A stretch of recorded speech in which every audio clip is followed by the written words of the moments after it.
అందరికీ తెలిసిన hello guys, మన ఛానల్ పేరు చింటూలా.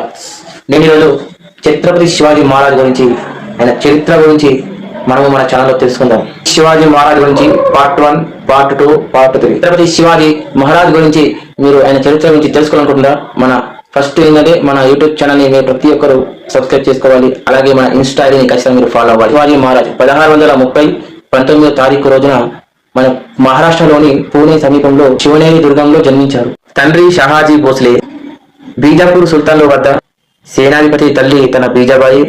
అత్యంత ధైర్య సాహసాలు కలిగిన ఛత్రపతి శివాజీ మహారాజ్ తన తండ్రైన నిజాం షాహీల ప్రతినిధిగా తను వేరే ప్రాంతంలో ఉండడంతో శివాజీ ఛత్రపతికి ఉన్న సంరక్షణ, తనకున్న బాధ్యతను తన తల్లైన బీజాబాయికి అప్పగించడం జరిగింది. ఛత్రపతి శివాజీ మహారాజ్ కి తనకి అప్పుడే ఒక గురువు కూడా ఉండే.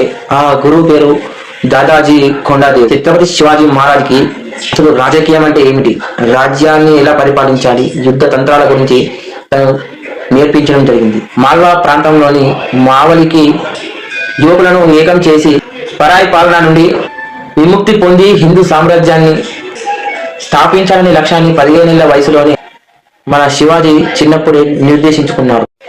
ఛత్రపతి శివాజీ మహారాజ్ తన యొక్క మొదటి విజయం ఏమిటో తెలుసుకుంది. 1646 సంవత్సరంలో తన వయసు 16 ఏళ్ల వయసులోనే బీజాపూర్ సుల్తాన్ ఆధీనంలో ఉన్న అక్కడ తోర్నా కోటలో జయించడం ద్వారా తన స్థానిక ప్రస్థానాన్ని ప్రారంభించారు.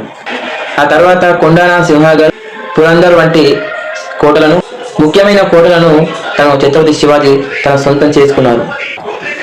శివాజీ మహారాజ్ తనకున్న ఓపిక, సహనం, తన మహారాష్ట్రలోని ఉన్న మరాఠా యోధులను మొత్తం ఏకం చేసుకున్నారు. మొఘల్ చక్రవర్తి ఔరంగజేబు సైతం సింహ స్వప్నంగా తను మారారు. ఛత్రపతి శివాజీ మహారాజ్ కి జై.